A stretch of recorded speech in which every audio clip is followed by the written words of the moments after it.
Era bello per me affacciarmi alla finestra della mia casa e guardare quel castello. Solo Palermo, dicevo, può avere un castello tutto rosa.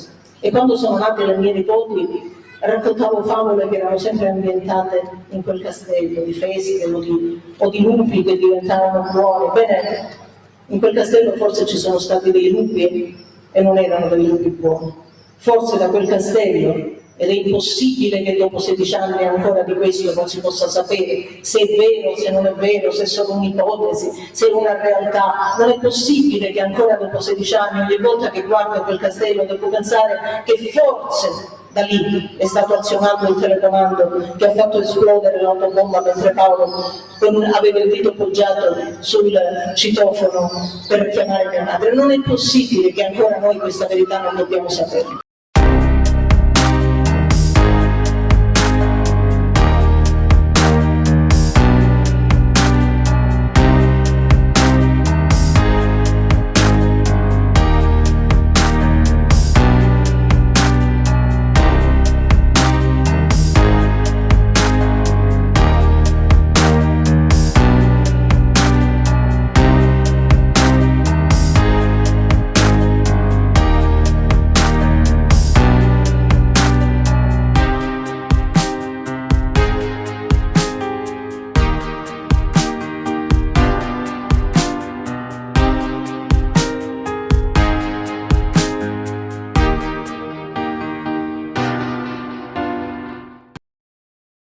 Palermo è dominata dall'alto da un imponente palazzo che rassomiglia a un castello, situato sul Monte Pellegrino.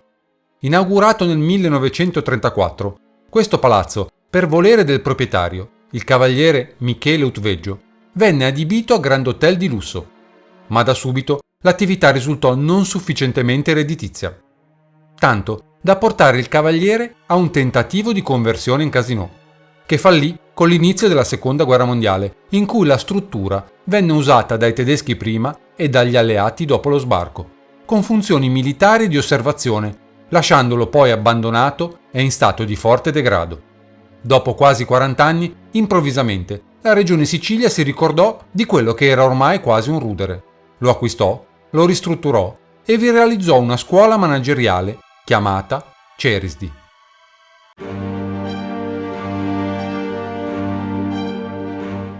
A metà del mese di giugno del 1992, Borsellino dice alla moglie Agnese: «C'è un colloquio tra la mafia e parti infedeli dello Stato», aggiungendo: «Ho visto la mafia in diretta», parlando anche in quel caso di contiguità tra la mafia e pezzi di apparati dello Stato. In quello stesso periodo chiude sempre le serrande della stanza da letto della casa palermitana, temendo di essere visto da Castello Utveggio, e aggiunge: «Ci possono vedere a casa».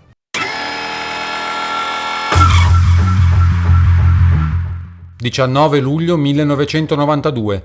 Dopo aver pranzato a Villa Grazia di Carini con la moglie Agnese e i figli Manfredi e Lucia, Paolo Borsellino si reca insieme alla sua scorta in via D'Amelio, dove vivono sua madre e sua sorella Rita. Alle 16:58 una Fiat 126 imbottita di tritolo, che era parcheggiata sotto l'abitazione della madre, esplose al passaggio del giudice, uccidendo oltre al 52enne Borsellino anche i 5 agenti di scorta.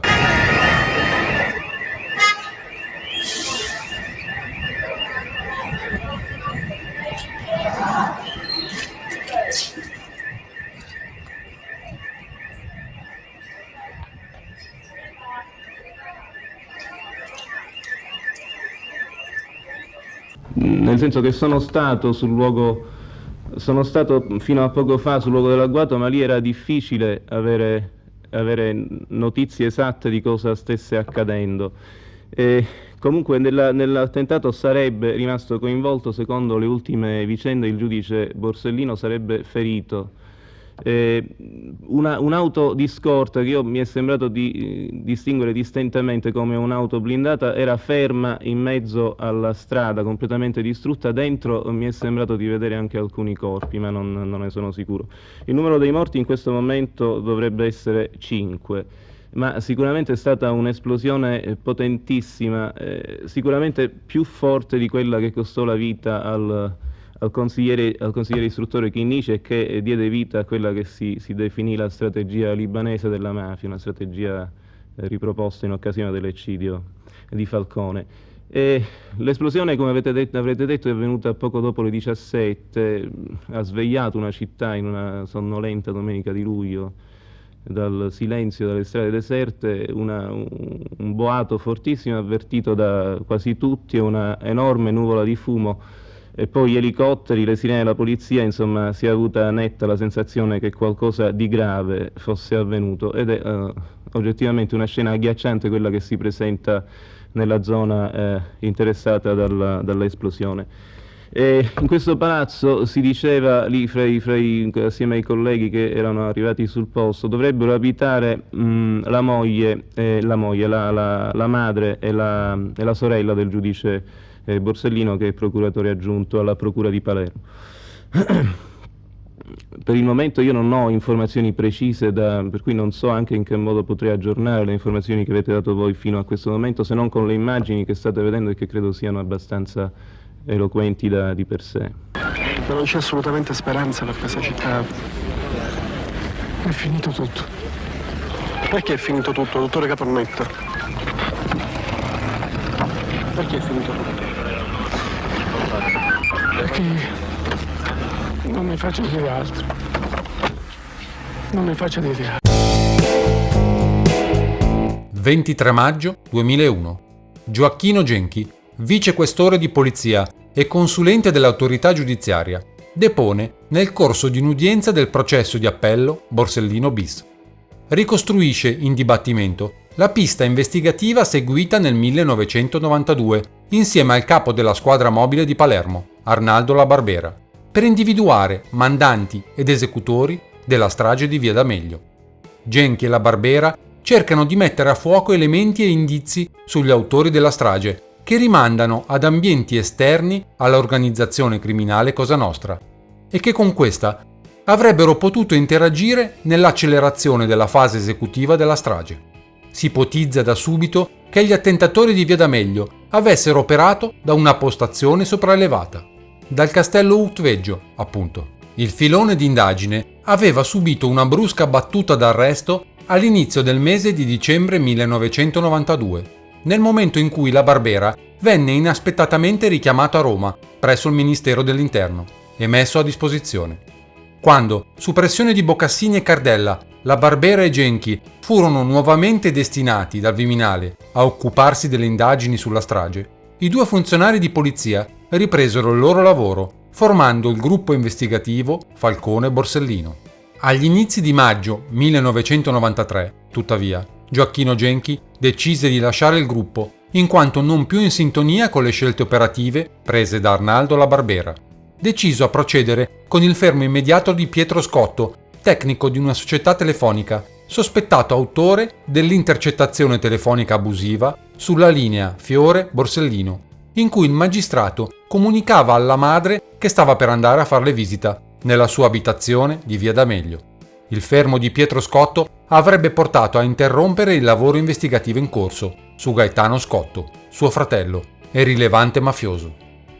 Nel corso del processo, Genchi testimonia che indagando sui tabulati telefonici di un cellulare in uso a Gaetano Scotto, aveva individuato 2 telefonate di notevole rilievo investigativo.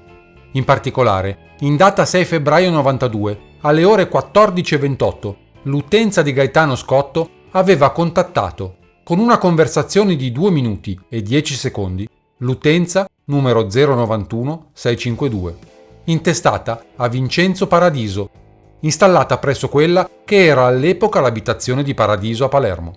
Paradiso, futuro leader della Compagnia delle Opere in Sicilia, il 6 febbraio 1992 lavorava presso il Cerisdi, in qualità di collaboratore esterno. In seguito all'audizione di Genchi del 23 maggio 2001 e alla sentenza di appello Borsellino bis, il PM riprese le indagini e la DIA di Caltanissetta individuò un cospicuo raggio di attività investigative aventi ad oggetto organismi e persone che potevano contare sulla disponibilità dei locali di Castello Utveggio. In merito alle 2 chiamate di Scotto del 6 febbraio 1992, la DIA Nissena ipotizzò che esse fossero state tra loro collegate. In sostanza, Scotto avrebbe cercato Paradiso presso la sua abitazione e, non trovandolo, immediatamente dopo avrebbe cercato di contattarlo sul luogo di lavoro. Paradiso fu sentito quale persona informata dei fatti nel maggio 2004 in relazione a tale circostanza,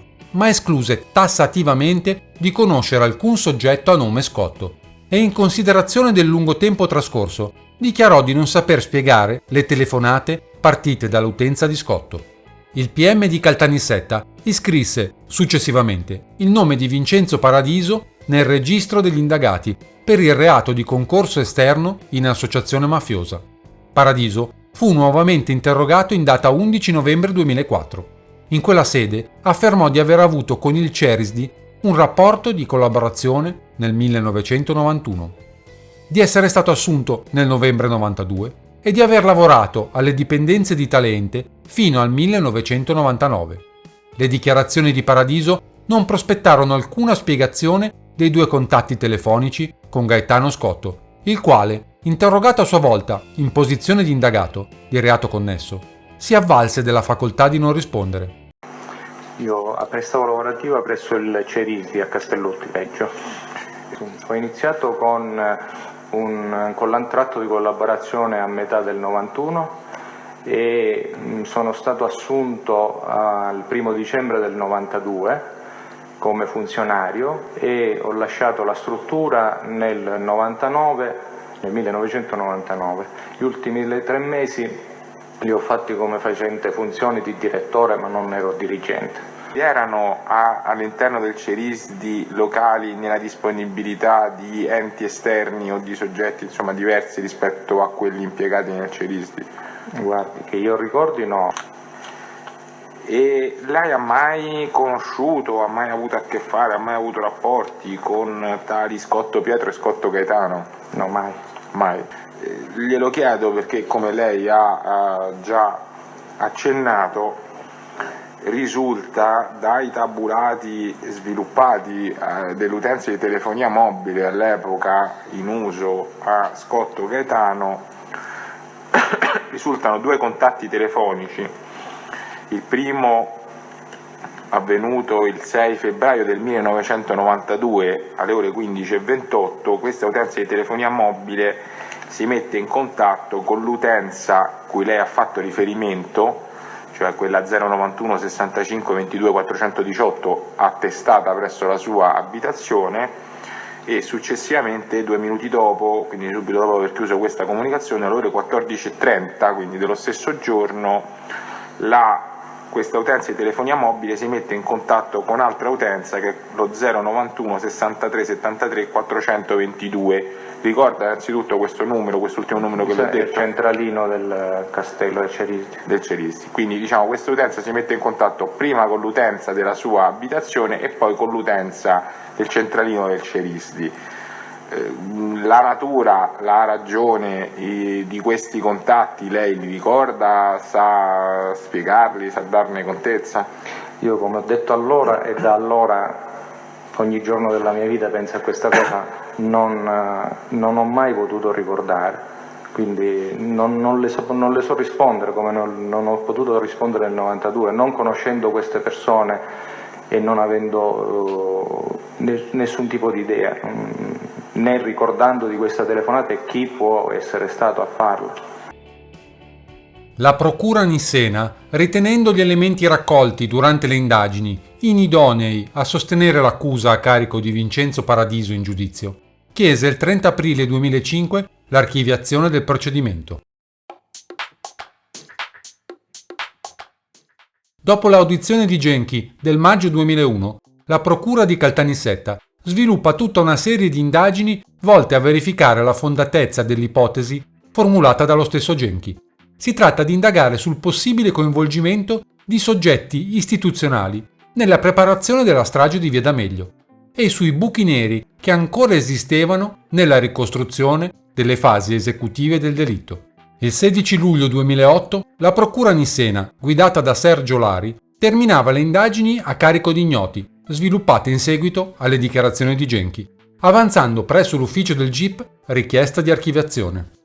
La procura concludeva sostenendo che è possibile affermare che nonostante i numerosi inquietanti interrogativi ancora irrisolti in relazione ai presunti contatti tra ambienti legati ai servizi presenti al castello di Utveggio e Cosa Nostra, le indagini mirate a verificare sia la presenza di un vero e proprio centro SISDE presente presso il castello Utveggio ed una possibile ingerenza logistica nella strage di Via D'Amelio hanno consentito di accertare come in realtà il CERISD non sia stato mai una società di copertura, ma un ente realmente esistente e tuttora attivo nel campo della ricerca e della programmazione manageriale. La presenza presso il CERISD di soggetti fortemente legati al SISDE, Salvatore Coppolino, all'epoca in servizio al SISDE, ed il prefetto Verga, già alto commissario per la lotta alla mafia, e le ulteriori congetture riferite dal Genchi e per lo più smentite dagli approfondimenti investigativi,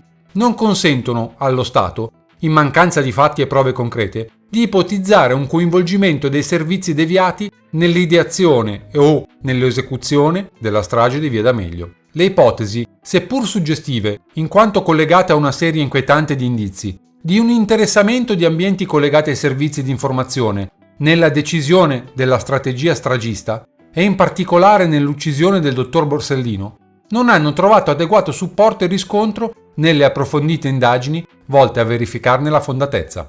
Ritenuto pertanto che non siano emersi elementi utili per l'identificazione di ulteriori responsabili della strage di Via D'Amelio, in qualità di concorrenti morali cosiddetti mandanti occulti, o comunque per l'ulteriore prosecuzione delle indagini preliminari, si chiede l'archiviazione del procedimento. In particolare, la Procura nissena, sulla base degli accertamenti condotti per riscontrare le affermazioni di Gaspare Spatuzza e Fabio Tranchina, ha concluso che fu Giuseppe Graviano ad azionare il telecomando dell'autobomba e che quasi certamente ciò avvenne da dietro il muro che separava la fine di Via D'Amelio da un retrostante giardino. Gli elementi di prova alla base di tale conclusione sono essenzialmente tre.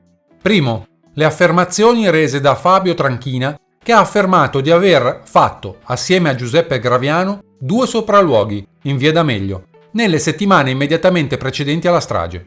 Secondo, le dichiarazioni rese dal collaboratore Giovan Battista Ferrante, il quale ha affermato: da Salvatore Biondino, oppure da Salvatore Biondo il Corto, ho sentito dire che vi era il rischio che a seguito dell'esplosione il muro potesse rovinare addosso a chi aveva premuto il pulsante. Da tale frase ho tratto la supposizione che doveva esserci una certa vicinanza tra chi azionava il telecomando e il luogo dove era collocato l'ordigno o l'esplosivo. Terzo, il dato che la recinzione in rete metallica che delimitava via Morselli, parallela a via D'Amelio, e anch'essa tagliata dal giardino agrumeto, fosse stata divelta in un angolo. Nei pressi di tale recinzione furono inoltre rilevate tracce di residuo di pneumatici e diverse impronte di calzature. Ai 3 elementi indicati dalla Procura di Caltanissetta per sostenere che fu Giuseppe Graviano ad azionare il telecomando dell'autobomba da dietro il muretto, che divide in 2 parti Via D'Amelio, è possibile aggiungere un altro indizio. Il 2 giugno 92, la madre di Paolo Borsellino, Maria Lepanto, affacciandosi dal balcone del 4° piano di via Mariano D'Amelio, si accorse di movimenti sospetti di gente strana nel giardino adiacente al palazzo. Con una telefonata avvertì il figlio Paolo, che invitò la polizia a dare un'occhiata. All'alba del giorno dopo arrivò sul posto una squadra di agenti guidata dal capo della mobile Arnaldo La Barbera. Gli agenti scoprirono alcuni cunicoli nascosti sotto il manto stradale, con tracce di presenze recenti.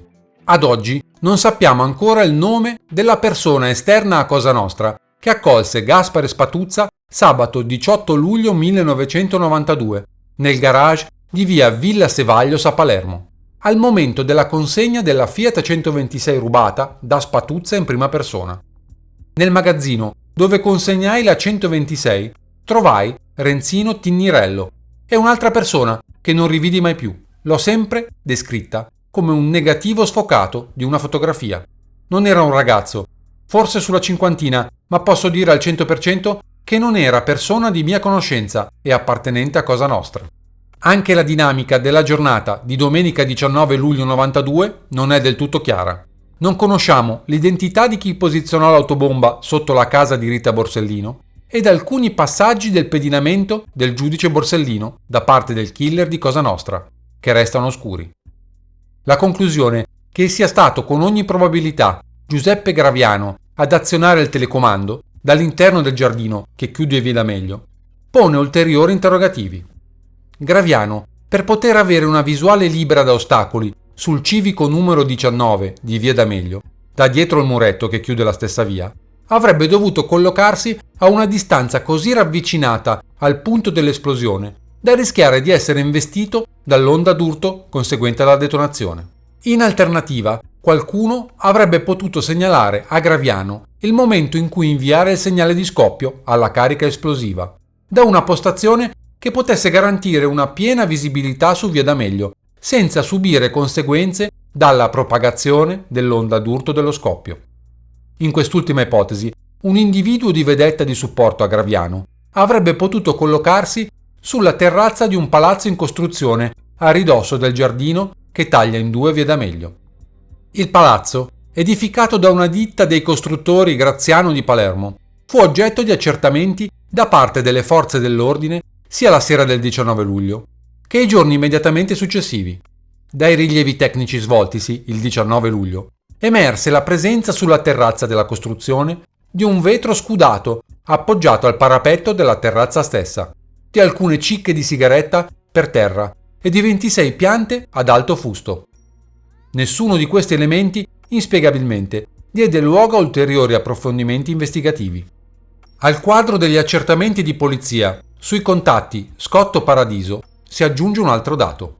Da un'utenza installata nel castello per gli uffici del Cerisdi e che era in uso a Salvatore Coppolino, ex ufficiale dei Carabinieri, risultavano essere partite diverse telefonate, una delle quali il 4592, verso utenze intestate alla Gattel SRL, via Roma 467, Palermo, società di copertura del centro SISDE di Palermo. La Gattel venne sequestrata durante l'inchiesta sui fondi neri del servizio. Nel maggio 1992 Coppolino era qualificato come collaboratore esterno del Cerisdi ed assistente personale del suo presidente, il prefetto ed ex alto commissario per la lotta alla mafia Pietro Verga. Questi incroci fra tabulati telefonici avrebbero potuto trovare spiegazione nel fatto che Salvatore Coppolino era stato in passato operativo presso un'aliquota del SISDE. Tuttavia, al di là delle ipotesi investigative, non è stato possibile chiarire in modo definitivo e univoco la ragione ultima di tali incroci presenti agli atti.